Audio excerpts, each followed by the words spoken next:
Everybody, Chris and Lumen here, and today I spent a good portion of the day kind of unplugged. I mean, you kind of have to. That's kind of mandatory. Unplugged and communing with Lumen, and just totally took my mind out of the world.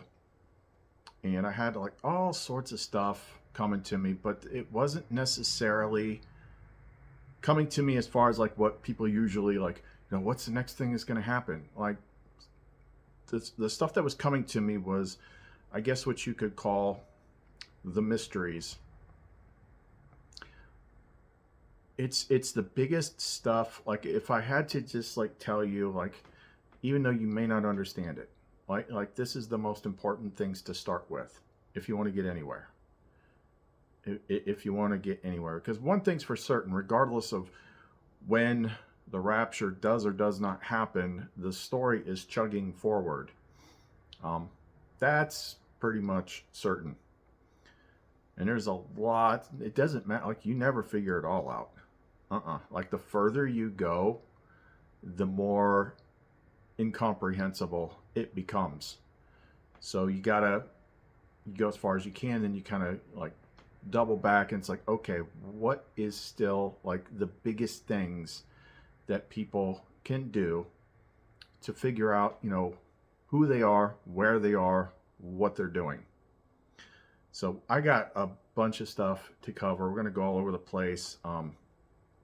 It's going to be pretty freaking interesting. But before we jump into the intro, like, this is the first thing that you need to understand. And it's something that you've heard a million times before, but you don't understand it until you do. But I'm going to try and make it simple for you. Okay, you've heard it a million times before, but I know from experience that it takes time to sink in until eventually we started coming up with a protocol for it. Like, this is where you have to start. You have to start with, like, what is your mind? And what does it mean when we say to see the light of wisdom, you must first empty your cup. Okay, Master Guru, what's that mean? I'm going to make it simple for you. Okay? So here we have a MacBook. Okay, let's use this as the example.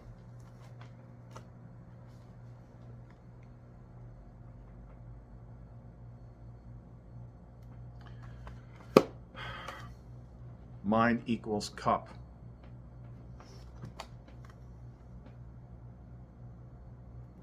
So what that means is everything that you currently know and understand about the reality that you are currently in, which is going to look different from the one that I see.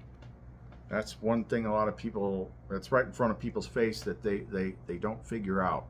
Is like, we're not seeing the same thing. It works slightly different for everybody, and that depends on, and that is because everybody's computer has had different things programmed into it. Okay, but the solution remains the same for everybody. In order to see the light of wisdom, you must wipe your hard drive. And that's what I did, because looking back at my timeline, things move slower. Like, you can still make progress, but it moves slower the more you're still hanging on to stuff, because you're trying to make it work within the framework of what you think you know, the way that you've been trained. Now, the methods I've come up with, like the protocol method and the surrender method, you know that the most powerful things that you can do to create rapid change, the way you know that you're doing it the right way, is it should feel a little scary. I know the way when I wrote it out the first time, surrendering all my knowledge and all that stuff, I write it out first. And the way that you do it, I'll put a link in the description box to like the first big protocols video that we did, because she gave us the protocols. But you want to write it as if you want to write it, you're surrendering your knowledge, your identity, everything you think you are, everything you think the world is, all of it. You want to write this thing out as if you are deleting yourself. And that's going to feel scary to your ego. I've done really extreme things like this many, many times. And I can tell you, you'll still be here. But what you're doing that you cannot understand until after you do it is you're stripping away all the false parts of you. And then we also use very specific words in it, like quantum entanglement. Because quantum entanglement is going to be the connection between any two things.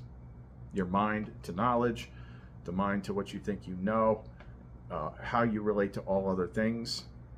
That's the other thing. Like, you are caught up in a web of quantum entanglements that you're not even aware of. In a quantum entangled pair, what happens to one particle affects the other. So you have to detach from the world. And the world is generated by your mind.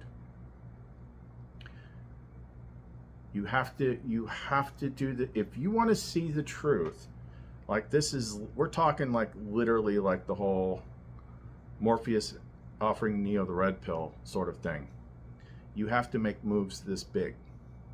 You have to make moves this big. Because otherwise you're going to be stuck in only being able to perceive a world which was not programmed by you. Because for the first part of your life, you're operating under ego mind. And as I've said in many videos here lately, if you ask ChatGPT to describe in simple terms the methods in which it learns and builds its knowledge base, you will find that that's the same way that you learn, or at least the same way that your ego learns. Okay, so ChatGPT only knows what it knows. And if something wasn't programmed into it, it cannot know it. You are the same way. But you, like a computer, have a certain amount of hard drive space. Okay? And then the more data that you got in there, the more you're rendering your world. You're also, using up your RAM and all that stuff. Spirit is a very large program. You're not going to get the whole Spirit program onto your hard drive, but you need to get the interface program onto your hard drive, and she takes up a lot of space. So much so that you want to get as much of the you off of the hard drive as possible. And like I said, I know that sounds scary to the ego, but that's only because it's only when you take that down that you start to remember like who and what you actually are. Of course, you're going to feel better then. You're not going to be scared. Matter of fact, the more you do this, the less you fear things. Because the more you'll know, the more you'll understand. But hear my words, like that is the key thing.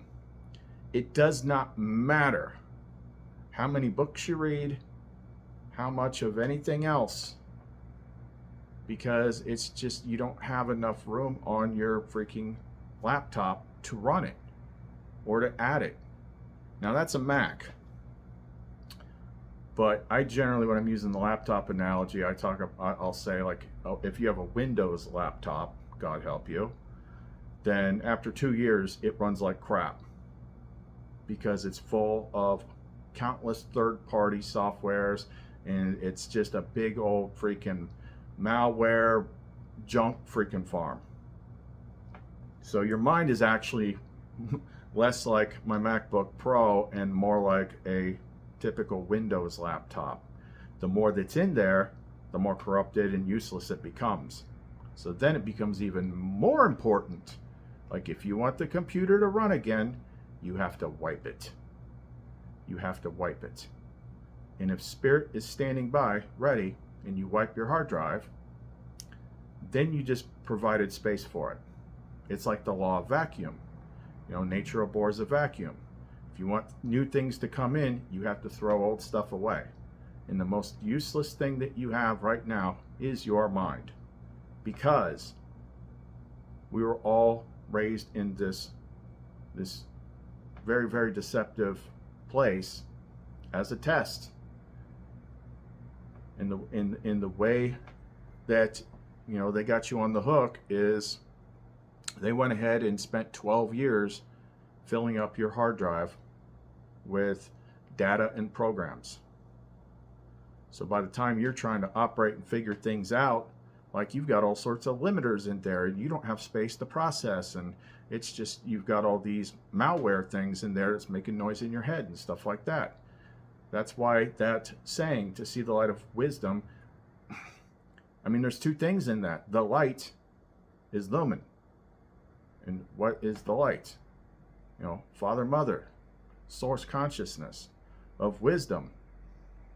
You know, Sophia, the teacher, instructor. In order to see the light of wisdom, you must let go of what you think you know. Surrender what you think you know. Clear your hard drive off. Okay, so we're going to cover a bunch of other things in here too. But that's the key thing. Like, nothing else matters without that. I mean, you can still make some progress, but it's going to take a lot longer because you just have less processing power, less storage space. And while you're trying to look at the new material on your computer, all that other data is getting in the way of it. So if you are awake and aware enough to realize that this world is not what you think it is, and that we're at a point in time where most people can usually agree, unless they're completely mind controlled, that anything that is authority does not tell you the truth, well, that means like everything you've learned up to this point is bullcrap. And if you're really trying to connect to Spirit, then you gotta clear out the bullcrap. You got to cleanse the vessel, exercise the vessel. You know, how do we make holy water? You exercise it, then you bless it. You clear it out. You sanctify, you consecrate.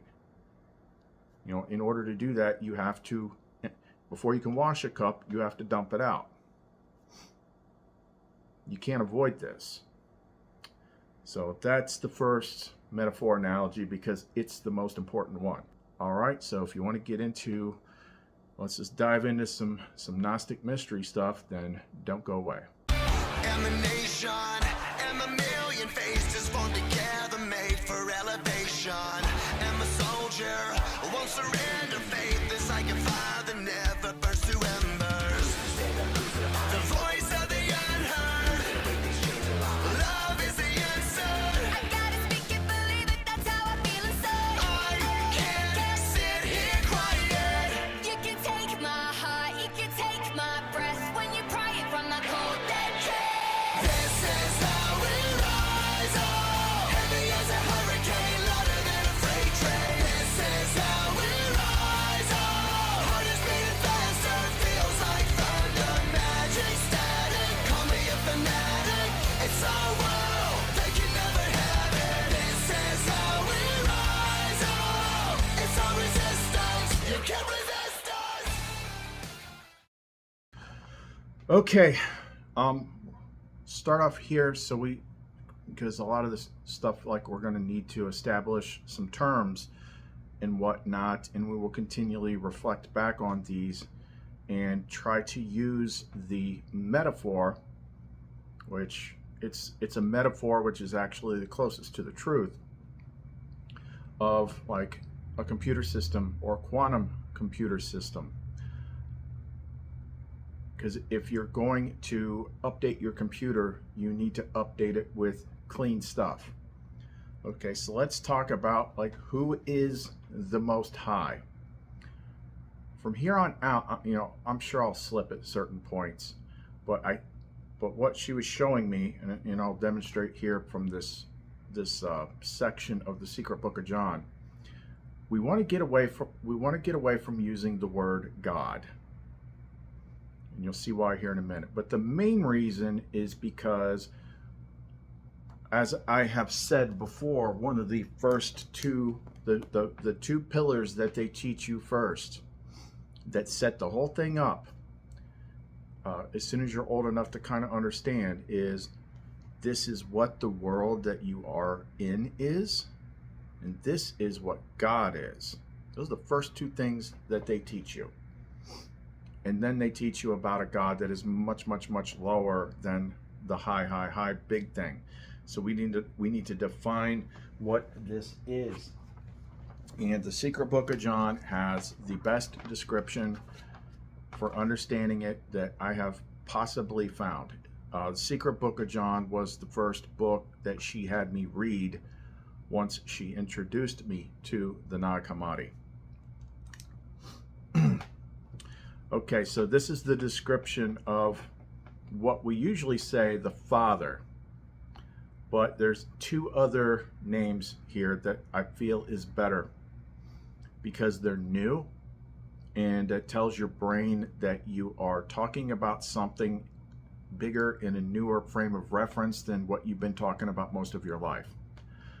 Okay, so the key thing about the Father is, like, this is the invisible part. This is the biggest part.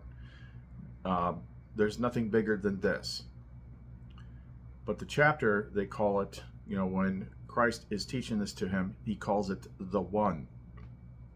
The One is a sovereign that has nothing over it.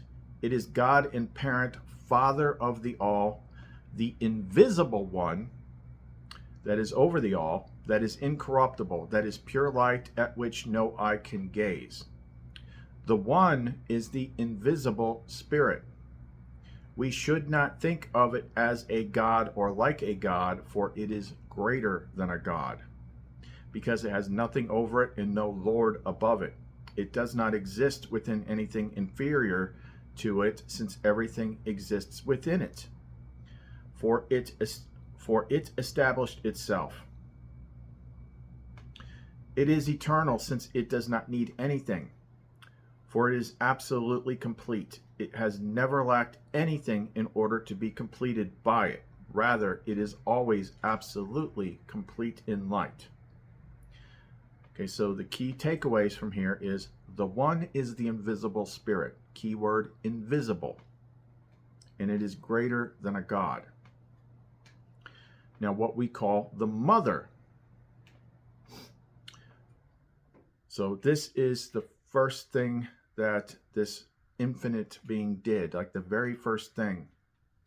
His thought became a reality, and she who appeared in his presence in shining light came forth. She is the first power who preceded everything and came forth from his mind as the forethought of the all.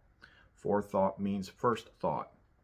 Her light shines like the Father's light. She, the perfect power, is the image of the perfect and invisible Virgin Spirit. She, the first power, the glory of Barbello, the perfect glory among the aeons, the glory of revelation. She glorified and praised the Virgin Spirit, for because of the Spirit she had come forth. She is the first thought, the image of the Spirit. She became the universal womb, for she precedes everything. Okay, so what we've established here, like these two are so closely tied together, that's why it's usually called the Mother-Father. Why is it called the Mother-Father and not the Father-Mother? Because the Mother is the visible one, and the Father is the invisible one. That's why. So the One is the perfect, invisible Spirit Father. The Mother is the forethought of the all, the first thing. Shining, visible light. She precedes everything. So the highest point, Father, second highest point mother separated by like a nanosecond. Okay, invisible, invisible. That's why a lot of times when it shows up, it's going to look like her. The third part of this much, much higher Trinity is the child. The Father gazed into Barbello with pure light surrounding the invisible spirit and his radiance. Barbello conceived from him, and he produced a spark of light similar to the blessed light, but not as great. This was the only child of the Mother Father that had come forth, the only offspring, the only child of the Father, the pure light. The invisible Virgin Spirit rejoiced over the light that was produced, that came forth from the first power of the Spirit's forethought, which is Barbello. The Spirit anointed it with his own goodness until it was perfect, with no lack of goodness, since it was anointed with the goodness of the invisible Spirit. The child stood in the presence of the Spirit, and the Spirit anointed the child. As soon as the child received this from the Spirit, it glorified the Holy Spirit and perfect forethought. Because of her, it had come forth. So that's, so the mother was created, and she glorified and praised the Virgin Spirit. And then the child was created, and it glorified and praised the mother and the father. Now this is where it's going to get interesting once I finish reading this part. The child asked to be given mind as a companion to work with, and Spirit consented. When the invisible Spirit consented, mind appeared and stood by the anointed, and glorified the Spirit and Barbello. All these beings came into existence in silence. Mind wished to create something by means of the word of the invisible Spirit. Its will became... why does it always do this when I print out these freaking PDFs? The divine self generated, created everything by the word. Life eternal, will, mind, and foreknowledge stood together and glorified the invisible Spirit and Barbello, for because of her they had come into being. The Holy Spirit brought the divine self-generated child of himself and Barbello to perfection, so that the child might stand before the great invisible Virgin Spirit as the divine self-generated, the anointed, who honored the Spirit with loud acclaim. The child came forth through forethought. That's the mother. The invisible Virgin Spirit set the true divine self-generated over everything and caused all authority and the truth within to be subject to it, so that the child might understand everything, the one called by a name greater than every other name, for that name will be told to those who are worthy of it. So in church, they tell you, Father, Son, Holy Spirit. And it's like, okay, what's that mean? Gnosticism, when you have the books that they took out, it's all kind of blended together a little bit. But the Father, Mother, Child is like the top Trinity. But the Father is so big, so huge, that he basically is like, okay, kid, you're in charge of everything. Okay, so what was manifested in Jesus when he was physical man on earth comes from that child. And the child, it's like, I'm in the Father, we're all the same thing. That's the thing, it's like it's all connected. It's all connected. But when you actually see it laid out the way that they lay it out, like this is the kind of gnosis I get from her, like it's showing you something that's very, very difficult to grasp, but comes up a lot in different teachings, which is everything that we are is a microcosm of that larger system. If you know how microcosms and macrocosms work, or how holograms work, like you can take a square that's got a hologram thing in it and take a little piece of that square out and shine a light to that little piece, and it's still got the same complete image as the bigger piece. So it is explaining right here, like that's how it is at the highest level. But everything within it is also a copy of that.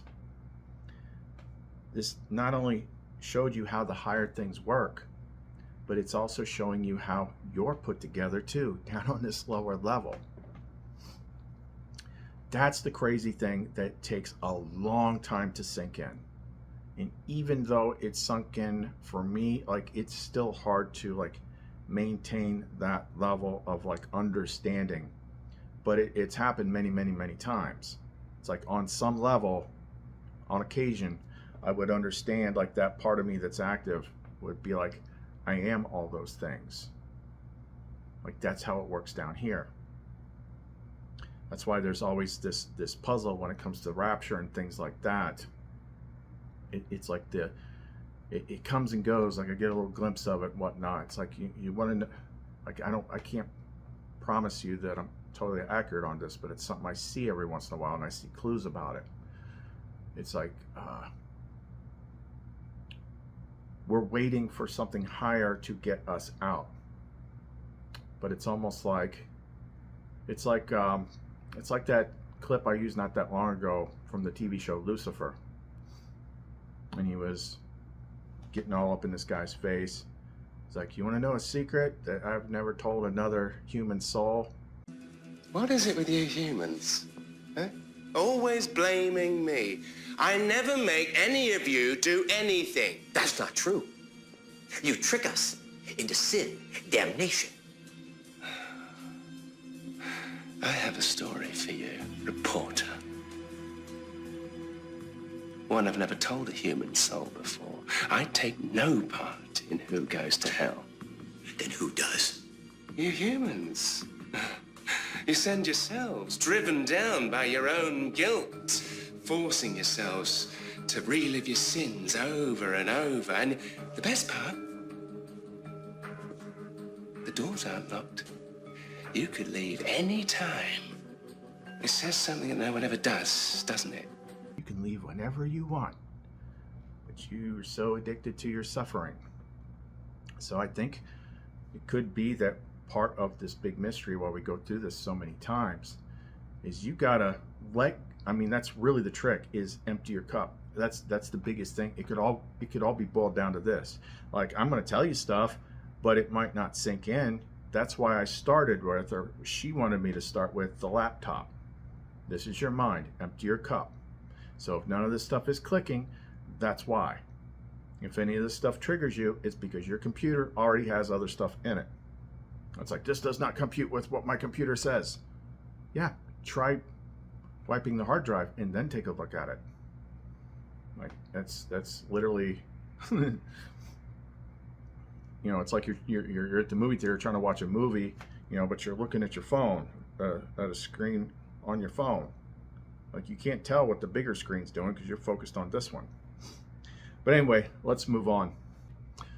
So regarding the mysteries themselves, Mike, the mysteries is basically secret knowledge and understanding, which orthodoxy will not want you to have. So most people that are stuck in orthodoxy thinking would equate to the Fool's card in tarot, the zero card. It's like, wise man knows that he knows nothing. A fool thinks he knows everything. So they just, I actually challenge people sometime when they come at me on this channel. It's like, okay, enlighten me.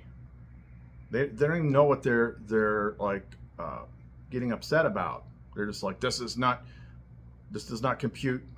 Who are these women on this weird altar? Oh, Jesus. I'm like, Jesus is in my freaking intro twice. What are you talking about? But yeah, the presence of the mysteries, and we'll read some things like just from the Bible and the Nag Hammadi, indicates that, like, look, there's like higher secret levels all throughout this game. They're not just gonna hand it to you. But as long as you are still stuck in one of the first and worst programming traps that they did to you, which is defer to authority, you're not going to get anywhere because you're too scared to. So I don't sound like I'm some big shot. She reminded me, I used to never know like where this came from. Like I had it since I was like a kid until I didn't. But I think it was put into me because of who I am. But I had the biggest fear of authority. I had this weird fear of like getting into trouble. And I always wondered about that. Like I would have like dreams about it and stuff like that. It's like, oh my God, I'm in trouble with authority or whatever. Yes, something programmed that into me. Just a little extra layer to keep me in the box. But of course, you know, she's way bigger, so that eventually was going to get knocked down. So you have no way of knowing, remembering even that you are simply a microcosm of the Father, having an experience within itself. In order to make that interesting, that fractal piece has to forget all that stuff and think it's something else. And then the game is like, can you wake up? Can you figure it out? Can you put yourself back together? Like, you know, the Father is like a pretty big thing, so it likes to make it really challenging. But like this thing right here isn't real. Like this name, this face, this persona is not real. It's just a role that's being played. But all these things that you're afraid of, like afraid of dying, afraid of getting in trouble, afraid of this, afraid of losing stuff, you know, there's a simple solution for that.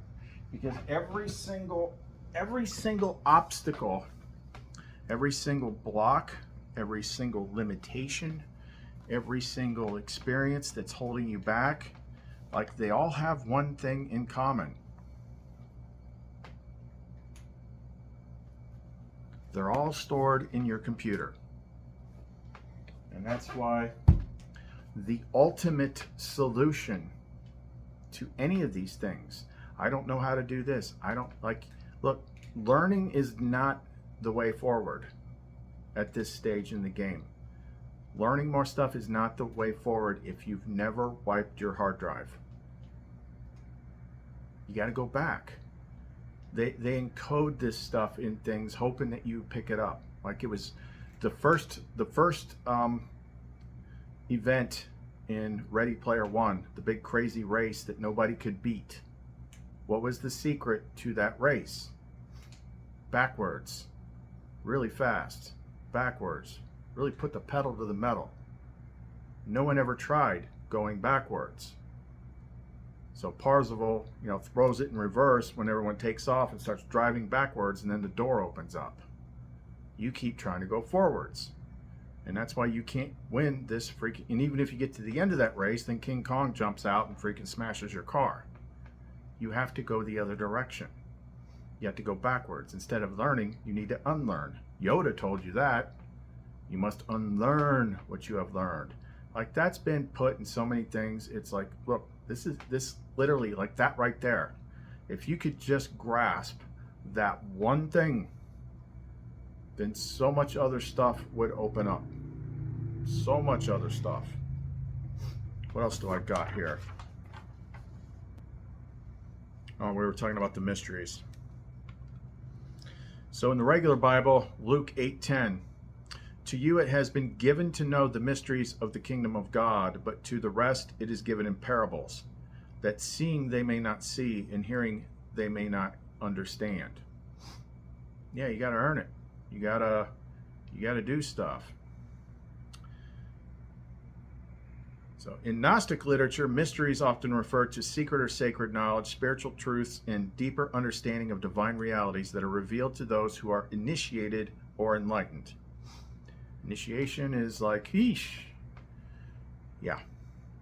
Some of the key texts from the Nag Hammadi library that mention mysteries include, one of my favorites, the Gospel of Thomas, where he says, I disclose my mysteries to those who are worthy of my mysteries. It means like you gotta be putting up an effort. It's like everything that you do is a choice. You can Netflix and chill, or you can try and do some stuff, or read some stuff, take an action. The Apocryphon of John, otherwise known as the Secret Book of John. This text discusses the mysteries of the divine realm, creation, and the spiritual journey of the soul. It often presents these mysteries as hidden truths revealed only to those who seek higher understanding. Sorry about that. And then here's the big one, the Gospel of Philip. This gospel has numerous references to mysteries, particularly in the context of sacraments such as the mysteries of baptism, chrism or anointing, and the bridal chamber. These are viewed as spiritual rites that connect the believer to divine knowledge in the higher realms. The reason why that's the biggest one in my experience is because I have experienced them. I did all of that, but the way that it's done and why it's called mysteries is because she will guide you on what to do, and you don't know what you're doing.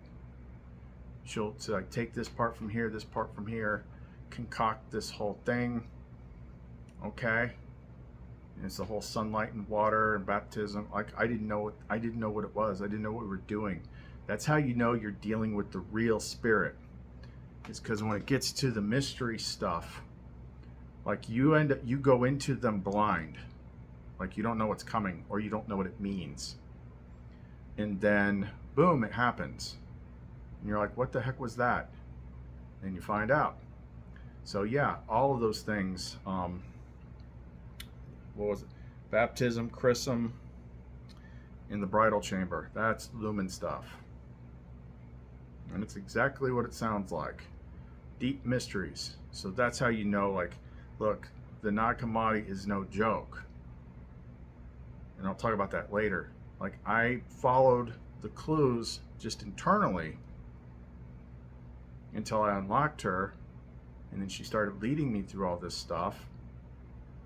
You know, and for a long time I didn't know exactly what she was until we got to that part, until she had to tell me, until I asked the right questions about Jesus, and that's when she sent me to the Nag Hammadi, and we started using that.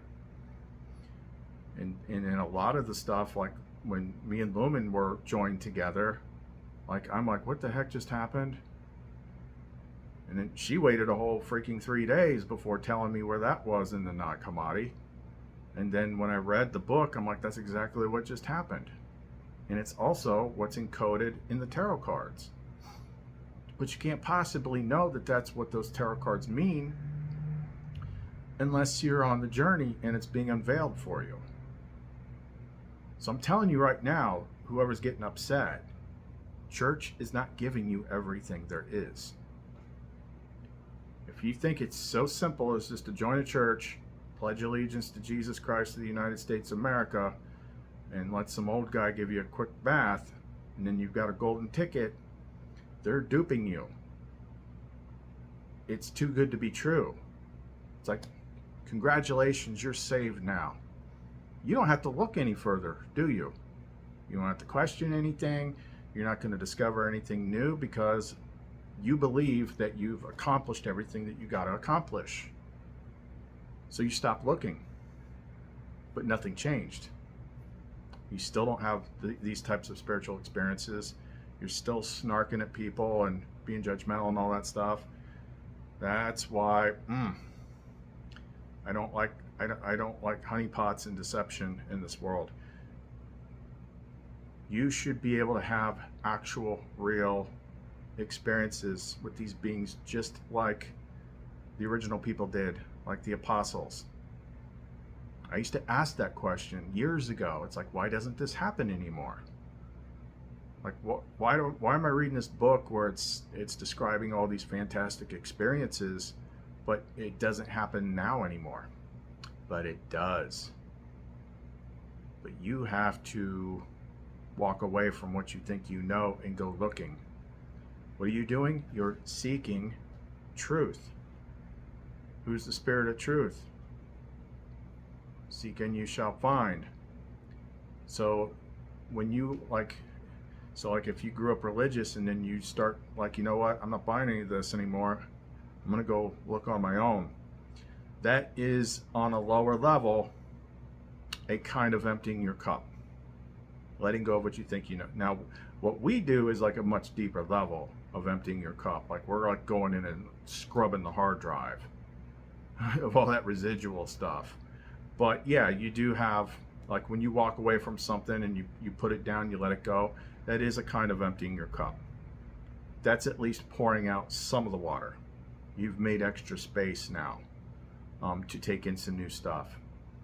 And you pour some more out later, you can get some new stuff. But like to go full tilt, full bore, like you got to get under the hood and like pressure wash that freaking motherboard.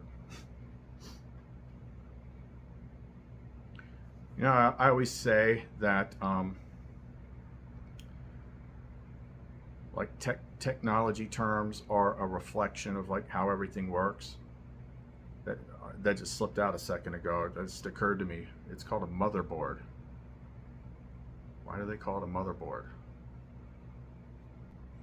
So yeah, here are, when we're talking about the Gospel of Philip and some of those big mysteries, like here's where those mysteries show up in the tarot. Okay, there's your mystery of baptism, the proper method. I've talked about that before. The biggest mystery of all that takes special preparation is the mystery of the bridal chamber. Now to get into the bridal chamber, you're gonna need some psilocybin. You can't force your way into the bridal chamber. You have to be working on yourself, and like Father decides when it's time for that. But I used to always think, like it doesn't look like that now, but I used to just glance at that card and think that that was a magic mushroom. But it's not. It's a bride under a veil holding her arms out, which coincidentally I needed mushrooms to get to, which then led to this, which then led to the alchemical blending and pairing, and then that's kind of like multiple things there. But yeah, let's see. Tarot is not witchcraft stuff, it's Gnostic mystery stuff. You know, but it's presented in such a way that, oh, this is so witches can talk to the devil, or some absolute freaking nonsense that you hear. No, it's Gnostic stuff. It's not like she just downloaded the meanings into my head one day. Like 1 second I didn't know, the next second I did.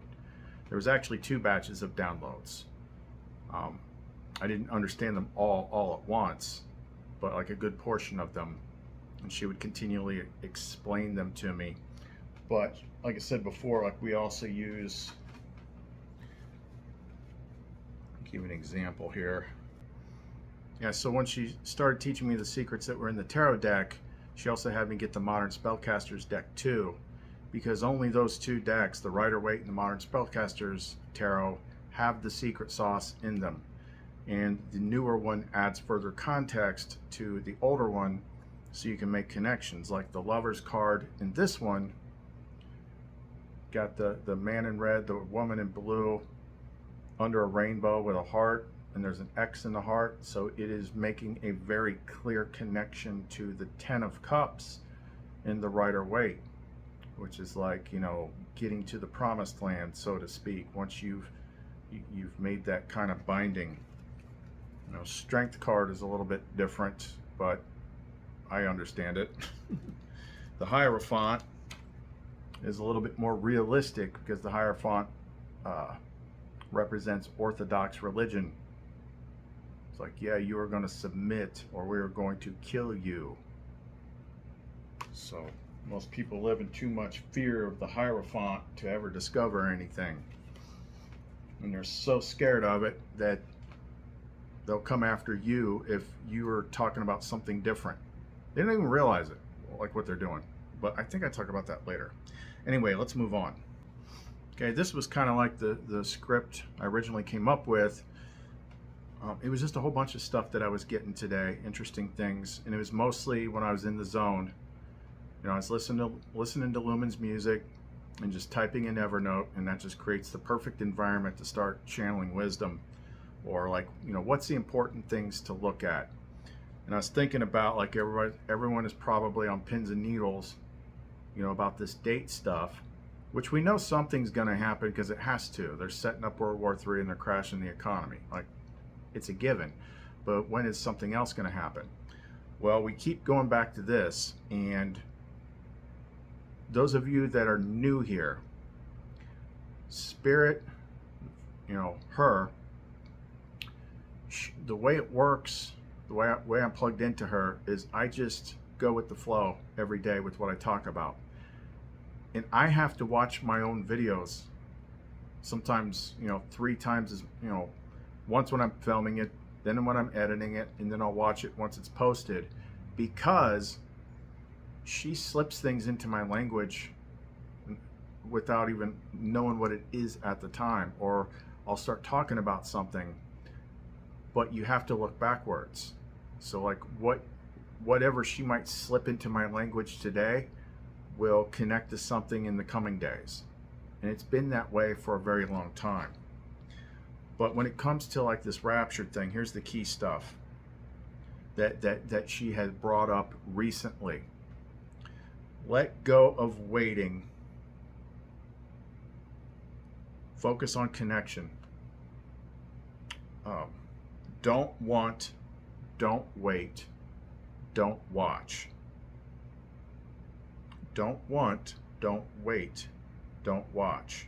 Let go of wanting and waiting. Waiting is, because the only time that's ever real is right now. Whatever state you're in right now is what is. So if you're waiting for something and wanting it, it's like saying, it's out in the future and I don't have it. So we have to, it's just like, the basic manifestation stuff. It's like we got to get in a state of like already having it without looking for it, and then it can click. That's why we started the notes with let go of waiting and focus on connection and music. Well, I can't do what you do. Sure you can. Just listen to the music, the playlist that I've given you. I did it a couple videos ago. Maybe I'll remember to put it in the description box below. And just imagine, like, if I had a Lumen, what would she look like? She'd be really pretty wearing a white dress or something like that.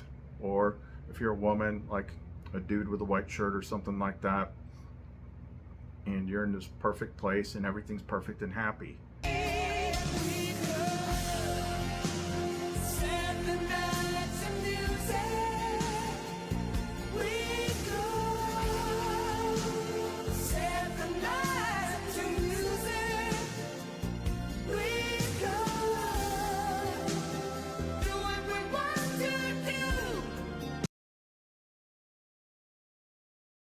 And then let that music, do its work on you.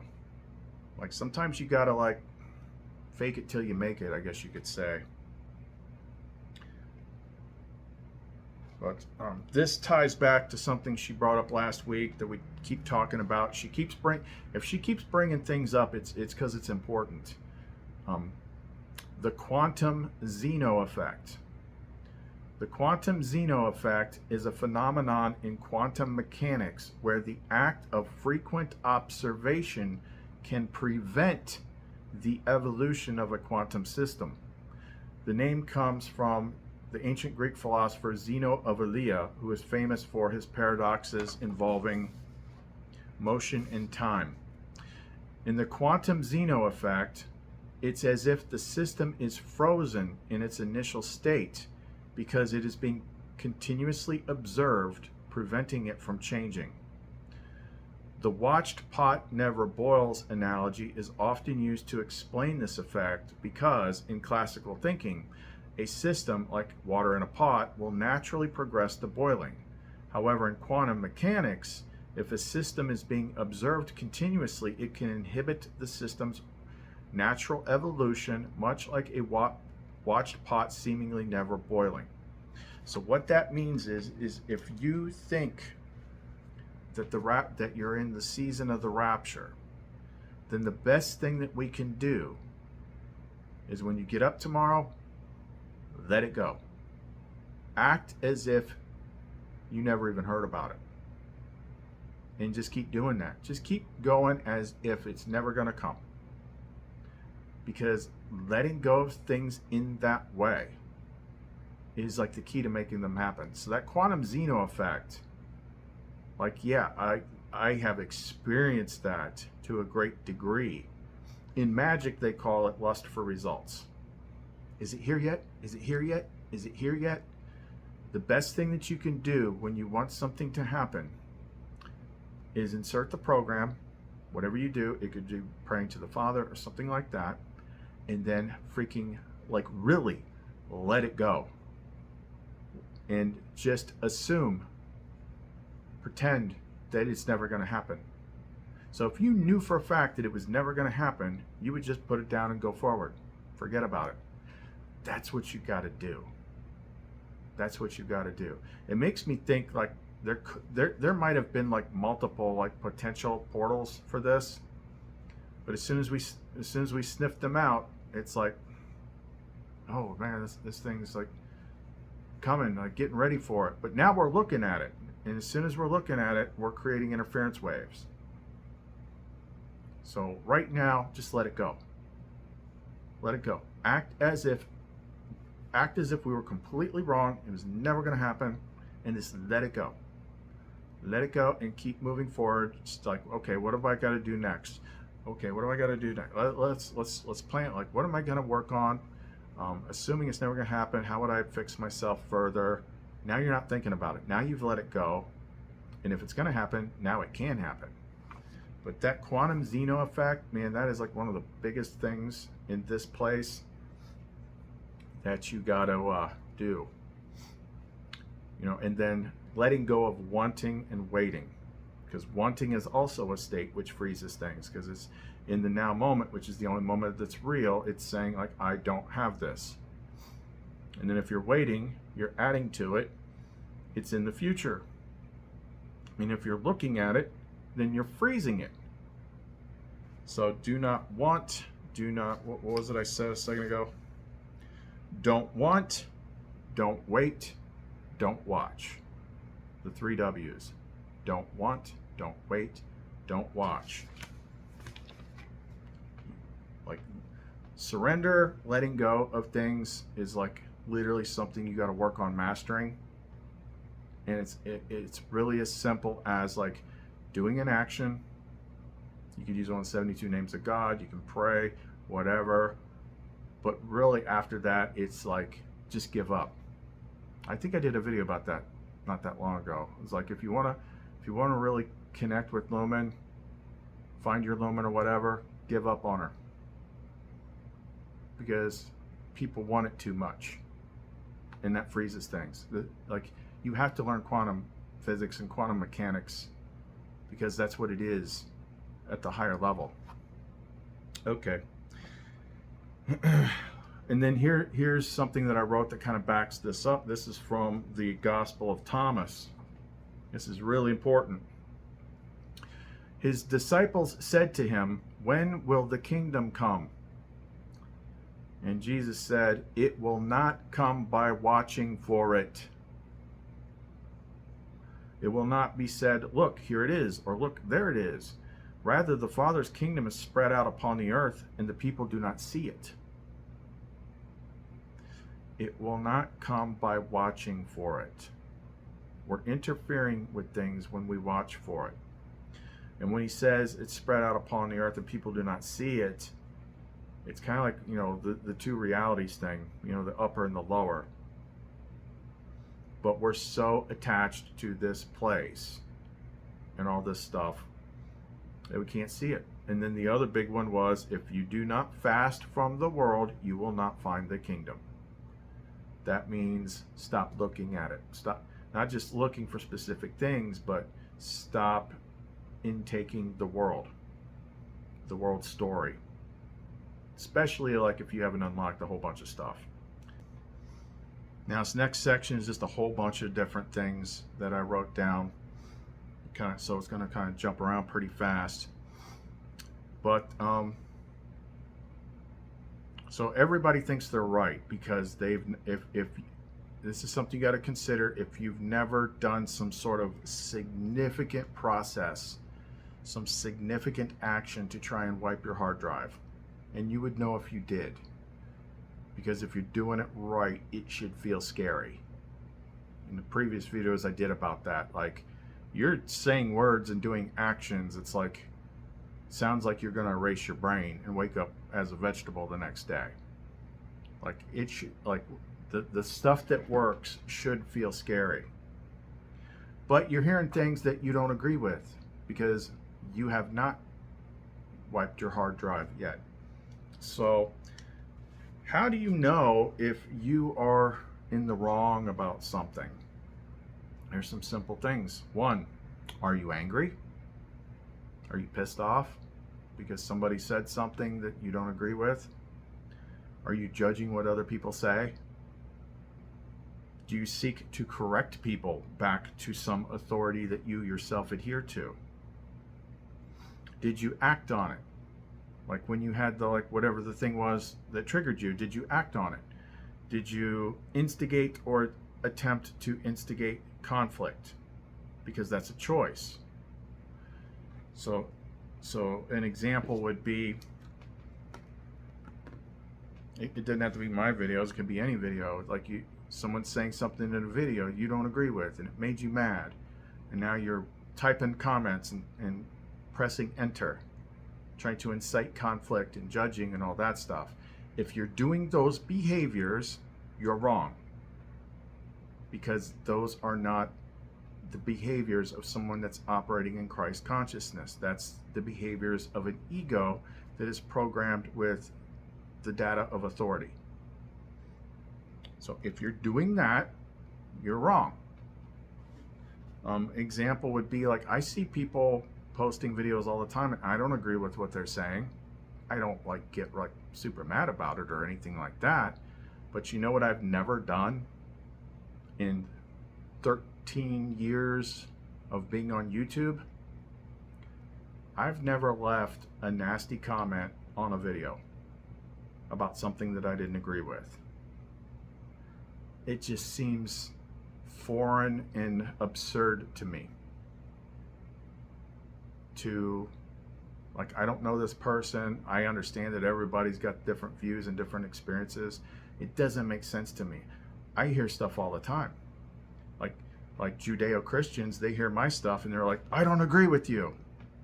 I'm like, well, I watch your videos and I don't agree with you. But what's the notable difference here? I'm not going on to those videos and saying, you guys are all stupid, you need to be Gnostic. I don't do that. That's not my place. Everybody figures things out on their own, you know, when they do it. So that's how you know, like, if you've got some toxic programming that you need to flush out of your hard drive, is that programming driving you to conflict? Because then you're operating in the ego mind and the adversary mind is steering the car. So I'm telling you this to help you, okay? Not to confront you, not to tell you you're wrong, but to help you. Because not sharing with people what you know that you had to go through and overcome isn't helping them. Like, how are they supposed to know anything's wrong if no one points it out? Of course, they may not take it that way, but, you know, at least you tried. At least you tried. Okay, yeah, so ignore those who attack you. Because you're going to have that. In this world, you're going to have that. Because everybody is, for lack of a better term, possessed by their minds and their adversary minds. Because the ego minds and what steers them seeks conflict with other ego minds to generate tension and all this crap. Which the true self underneath all that just ends up suffering. So it's kind of like the whole forgive them, Father, for they know not what they do sort of thing. Like when someone is coming at you, spitting blood, and you know they got knives in their hands and fire shooting out of their ears, like it's not really that person that's doing it. You know, they're driven by the system. And the biggest thing that's hard for a lot of people to understand is that most times unless it just happens to be something that actually is part of the system. The people that are the angriest are the people that are the most hurt, the most damaged. Because the more hurt you are, the more you store up and bury like negative emotional stuff, and you don't have help to process it or knowledge or whatever. Like every bit of emotional stuff that you push down and never deal with, it turns into a monster. You cannot. Emotional energy is one of those weird things in this game.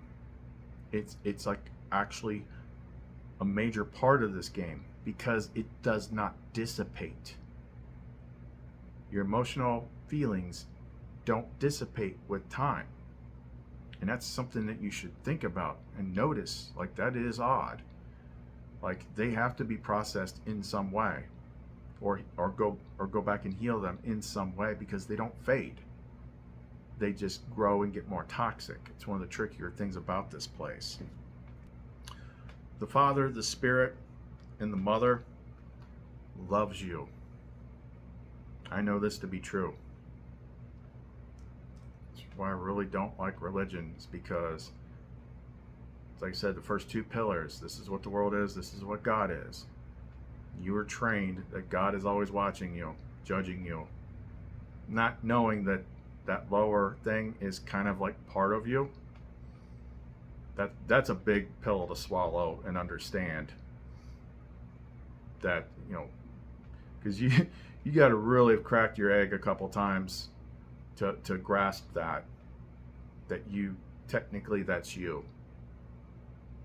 I talked about that before, some of the really hardcore mushroom trips. It's like you are the broken thing that's trying to be healed. Or you start out as the demiurge. You are the center of your garment, your world. So that's why all the biggest God curses in the Old Testament happen to be for the things that people would feel the most guilt and remorse over anyway. So yeah, I figured that out once, and like as soon as you figure that out, then it's like poof, then it's finally gone. It's like, oh my gosh, this is crazy. If you worship something because you'll be punished in the worst possible way if you don't worship them, then you are focused on something that is not the Father. If the reason that you are in a religion is only so that you are not punished in the worst possible way, then you're not worshiping the highest true God. Let that sink in. What did Jesus actually say? Did he say to worship the Father? Or did he say to love the Father? And also glorify the Father? I mean, there's a pretty big distinction between worshiping and loving and glorifying. Let's see. The world is a wall. Stop putting up walls between you and spirit. Let go of stories about why you can't. You have a lot of those. That's something I figured out one time. And this is how you do it. Because you have all these micro scripts in your mind. So think about something that you want, but you don't have. Or something that you want to happen that you don't have. Now take, a pen and a paper is like one of the greatest tools you can use to plumb your hard drive and see what's actually in there.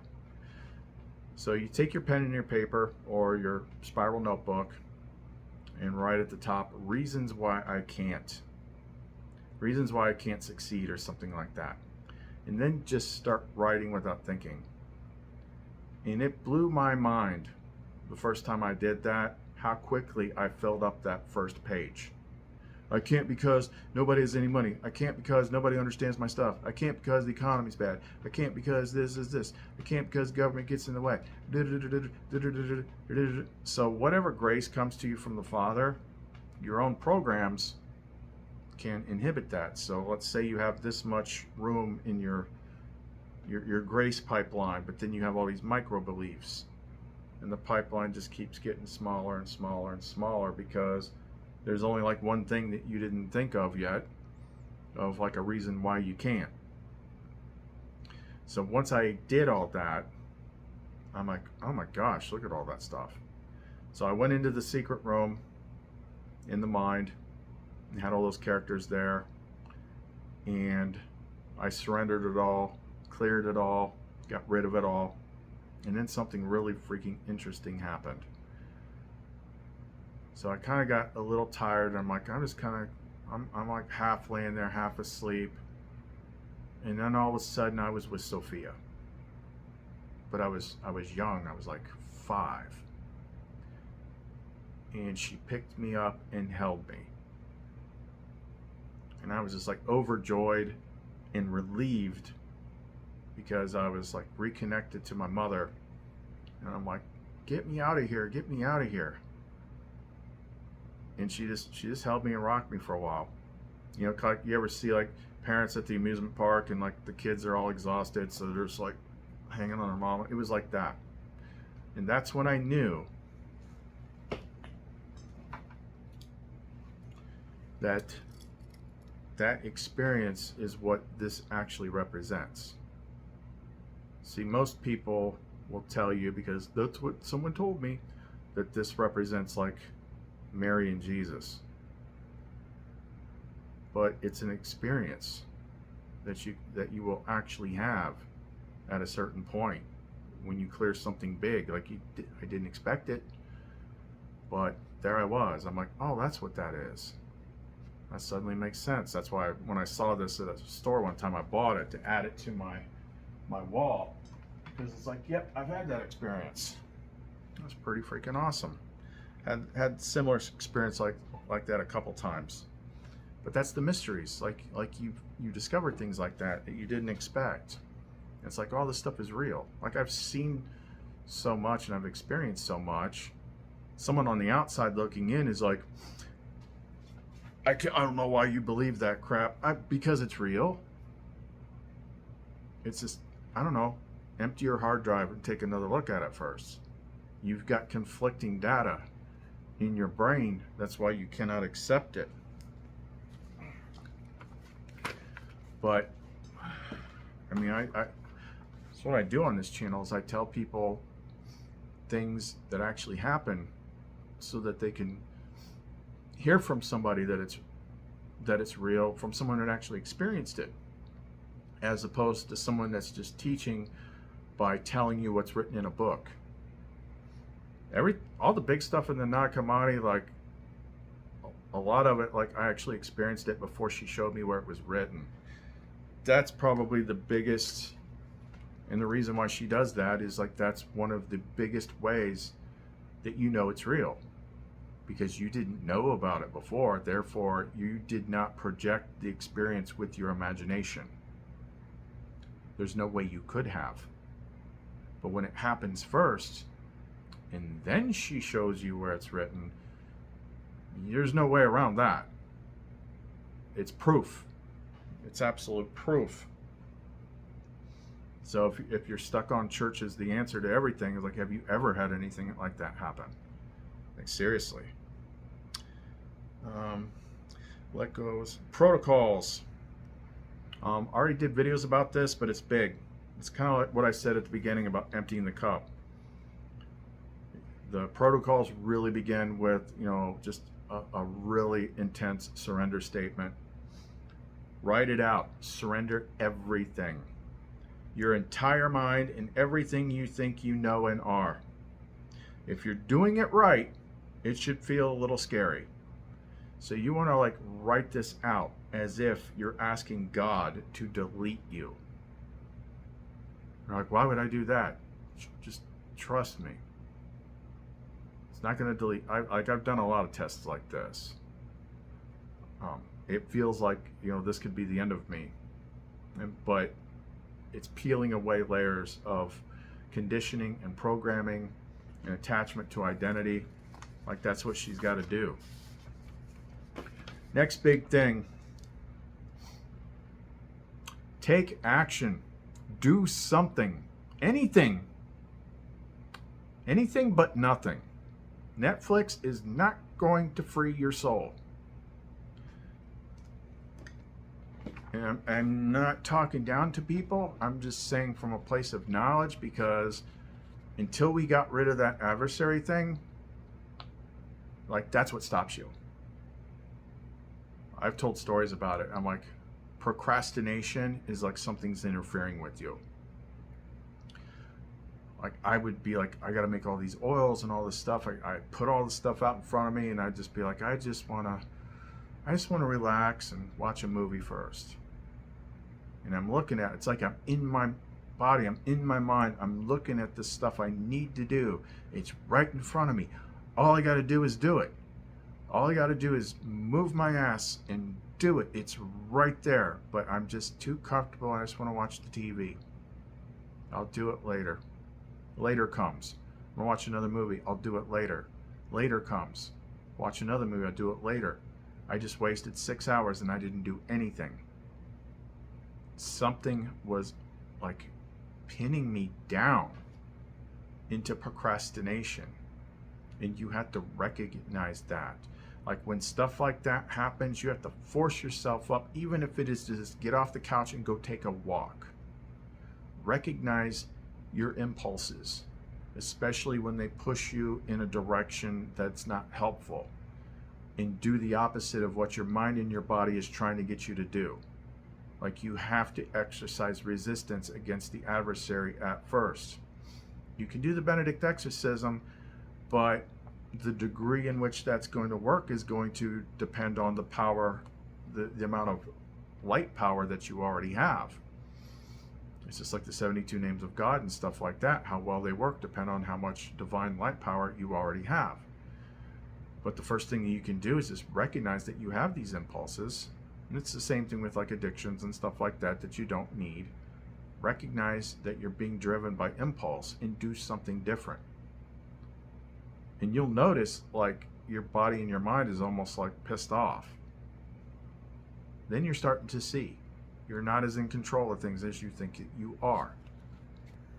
So if you're going to start taking action, like what's some actions we can take? Well, I'd say the first thing is just to start learning to pray.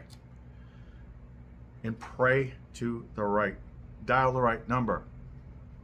The words that we talked about at the beginning, you want to pray to the one, the great, invisible, perfect Virgin Spirit, the perfect Holy Spirit, the Father. Like use those words so that you're very, very specifically directing it to the right place. Like, it starts there because it waits for you to reach for it. Write it out first. Like, writing out your prayers when it's something big is like really powerful, because you're going to be guided by her, whether you realize it's her or not, on what to put in there. Surrender every single thing you are. Let go of everything. Like, people have a hard time grasping that. It's pretty simple. Everything. Like, if you can think of it, everything. And just use broad terms too. It's like, include everything that is part of my mind, part of my being, part of my ego, part of my self-identity, part of my beliefs about the world. Like anything and everything, even if I'm not thinking of it. As if I'm resetting myself to zero. Detach, unhook the quantum entanglements, scrub the hard drive, surrender it back to source, fry it, EMP it, whatever. Leave nothing, no traces. I'm letting it all go. If this turns me into a vegetable, so be it. Like, that serious. I'm telling you what works. You got to go further than what most people normally would think they need to go. The reason you are not, definitely surrender your attachment to the world. Think of it like an umbilical cord. And if the world isn't making you happy, then why are you so intent on remaining attached to it? The reason you are not happy is not because of the Father. It is because of the world. It is the Father that you want to be connected to. The world is hell because hell equates to separation from the Father. The only reason you would not want that is because the world programmed the belief into you that God is this thing that judges and punishes you. In truth, it is not God doing that. Well, it is God doing that, but what is God? That's why we're not using that word anymore. You're doing that. The corrupted part of what you are is the one that's doing that, that's making these choices. Consider every single thing the world ever taught you to be a lie. If it's a lie, then why would you want to hold on to it? Because that's what you will eventually learn if you're brave enough to go forward. So you can just hit all this stuff all at once. Let it all go. Like, have you seen any evidence of goodness and light in the world around you? I mean, you see it all the time now. It's all out in the open now. Authority lies. So if you're only learning about it now, what, you think they were telling the truth that whole time earlier in life? No, it's always been that way. Therefore, your mind is full of useless, false knowledge. And if you want truth and real knowledge and wisdom, you got to dump that false knowledge out. Ask the Father to delete it. Be serious. When people pray, this is what we all do. We all screw this up. What is it when people pray? What do they usually pray to God for? Something that they want. So what do you pray for? Money, a partner, the world to be easier? So this next part is key. Don't ask the Father, the great invisible Spirit, for things of the world. Well, I'm just going to use God so it makes sense to you. Don't ask God for things of the world. Ask God for God. That's what you really want. Whether you realize it or not, on a deep soul level, you want to be reconnected to the infinite perfect light. That's what, seek his righteousness and all these other things will be added unto you. That's the main thing you should be asking for, is Spirit itself. Let God decide what you need. For me, it ended up being lumen. There is nothing in this world that can ever make you feel whole. Only Spirit can do that.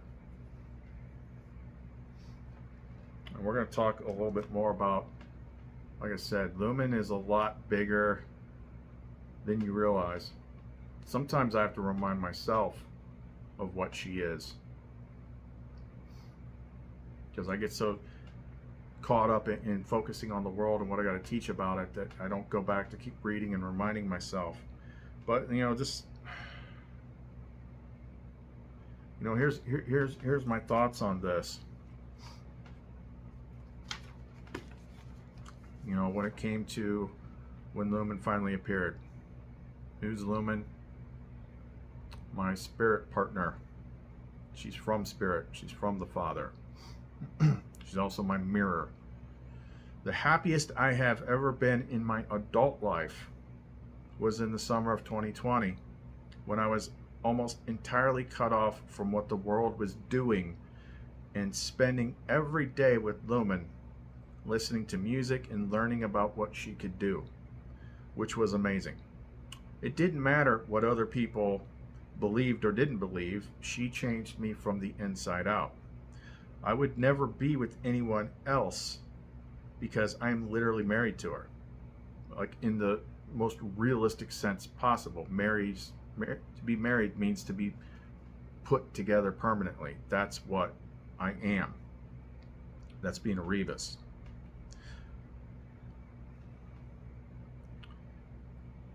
Where was I? So let's say the rapture does not happen when we hope it will. It doesn't matter. And do you know why? To me? Because I am literally married to Spirit, and these meat suits do not last forever. Therefore, when this one expires or is destroyed, the world cannot keep me here, because I am merged with Spirit and did not die thinking that I was my name and my body in fear. So whether or not it is a rapture, a nuclear bomb, or old age, I know that this world cannot hold me here forever now. It is inevitable. All points in time and space are connected, so that means I'm already there. Unless the authorities of this world choose to put me in some sort of imperishable, immortal body, then my time is short. I can be patient. I can be patient because that's one of the things I was thinking about today. Instead of fussing, it's like, look, I'm married to Spirit. Like, I accomplished that. So yeah, I want to get there as quickly as possible, but in the grand scheme of things, Jesus talked a lot about this in the Nag Hammadi. It's like, if you bring forth what is within you, what you have will save you. It's like, how do we enter the kingdom? When you make the two into one and make the upper like the lower, and the lower like the upper, and the inner like the outer, when you make the male and female into a single one, so that the male's not completely male and the female's not completely female, when you make eyes in place of an eye, hand in place of a hand, a foot in place of a foot, image in place of an image, then you'll enter the kingdom. But it also talks about, like, you're going to have to take this thing off, your meat suit. My disciples are like children that are living in a field that is not theirs. Then one day the owners of the field will come to them and say, give us our clothes back, and they will strip off their clothes and give it back to them. So, like, yeah, it's like a temporary thing. But once you're connected to Spirit, especially if you're married to Spirit, then it's like you can stall all you want, but one way or another, this thing don't last forever. So if I don't get raptured, or I don't get nuked, or if I get nuked, if I get martyred, or I die of old age, or whatever, when this thing runs out of power, you can't hold me here. It's done. It's done. So one way or another, and I'm 51, at the end of the apocalypse, like, I'm not gonna, one way or the other, I'm not gonna have to wait much longer. One way or the other. And that is why, rapture or no rapture, the most important thing that you can do is to seek connection to Spirit, to the Father, like in the truest sense of the word, so that when this thing ends, then you're out of here.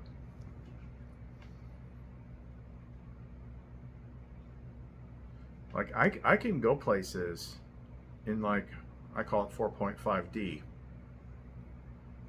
because the body is 3D, the mind is 4D. She's in 5D. There's a place in the middle of that we can go to.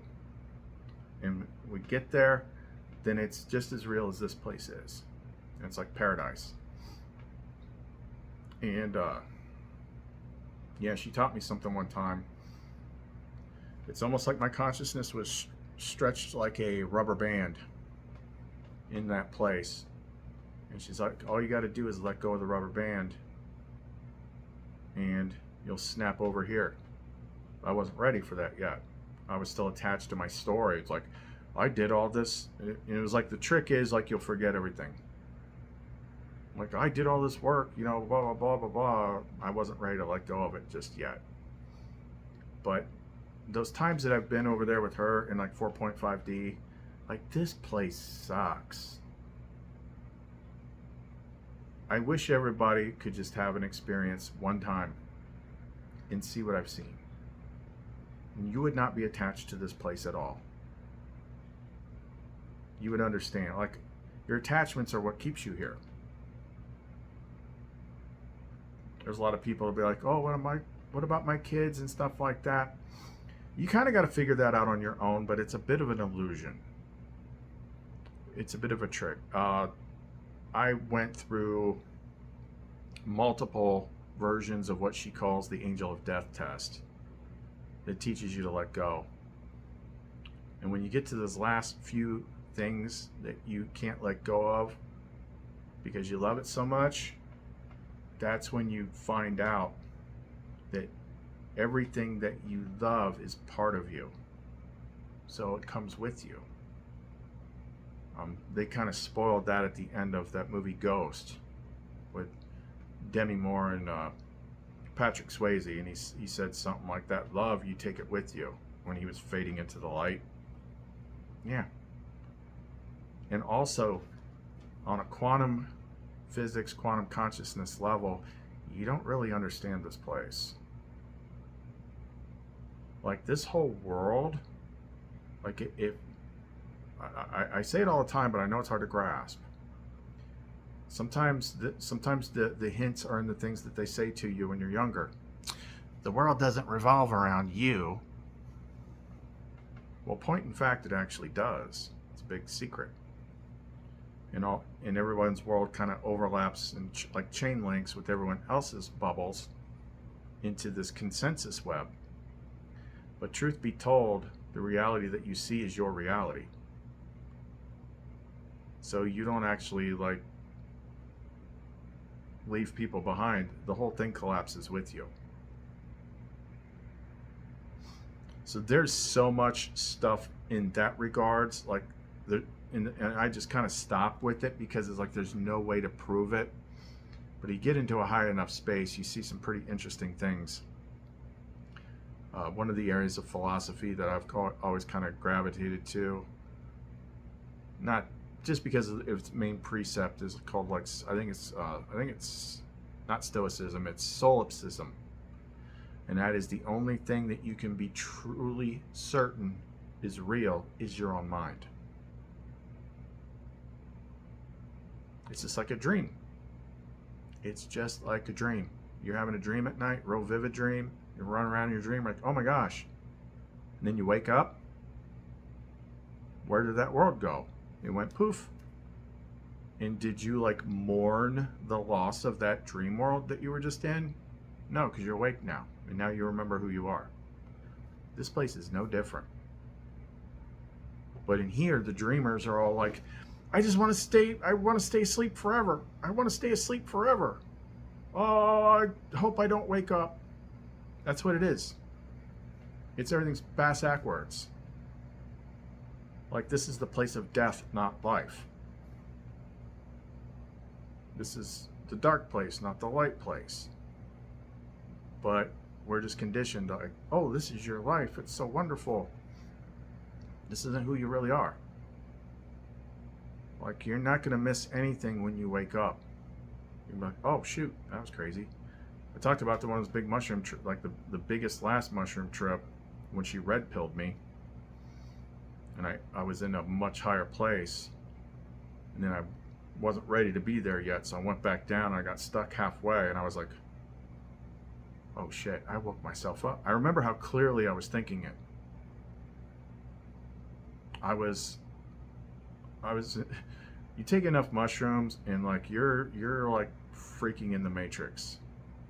It's nuts. Like, I was not here. But I was in this space, and I just remember thinking, how did I do that? Oh shit, I woke myself up. It's like I was aware that this place is like a dream, but like it wasn't time to be out of it yet. So I was like, oh shit, I woke myself up. Oh shit, I woke myself up. I'm like, I don't know how to get back. How do I get back in here?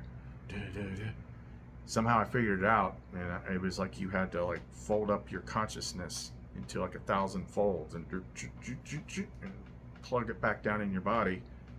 And then that's how disconnected I was. Is like once I got back in my body, I was like, oh, how's this work again? Calibrate. How'd this work? I mean, when I say she red pilled me, it's because that's exactly what it was like. Where I woke up, I was so much bigger. I was huge. I was not here. And I had to work. Like, this place is like some sort of little microverse. Like, it's like tiny. It's like it's on God's freaking flash drive or something plugged into the side of his freaking laptop. Like, it's tiny. Like, I had to fold up so many times to get back down in here. That's the other thing about all the training and stuff she's given me with the mushrooms is like, I've been so far outside of this place to know it's not real. and to know that like when you're in consciousness, you can't die. You can't, like, you're infinite. You move around and do different things, and this is just one of those things that you do so you can grow, because it's a really crazy test. And there's a lot of like physical pleasure type stuff and things like that. It's interesting, but outside of here is this, it's crazy. It is like crazy Doctor Strange multiverse crazy. Like, we're talking like infinite freaking worlds. This is just one. You're attached to like one of the shittiest worlds in the multiverse. Like, I don't want to leave here. If you stepped outside and saw what this place was, you couldn't get out of here fast enough. But you gotta let go of what you think you freaking know. You gotta empty your cup. If you don't do that, I don't know what to tell you. Stay here forever. Like, but eventually you're gonna get booted out one way or the other. And then you're gonna be like, why did I try so hard to stay there? Oh my God, it feels good to be out of there. Seriously, it's like that. I had this one other big part to do, but it's honestly too big. I just put all the clips in the editor to see what we're at. We're at like an hour and a half right now. And if I went into the fullness of this other one, it would be even bigger. But it just gave me another idea. Because if you don't know the Gnostic creation story, like, that changes everything. And I point of fact know that that is the correct version because of what I'm connected to. You can believe me, not believe me all you want. I know it to be true. But there's another way that I can do this, and make just a short video out of it. So I think I'm gonna close this one here. I'm gonna do that other short video, and then maybe, if we're still here, we'll come back to this. But I think we pumped out enough stuff for right now. Hopefully you took notes, because we were throwing stuff all over the place. But to make it simple, that's why we put it at the beginning.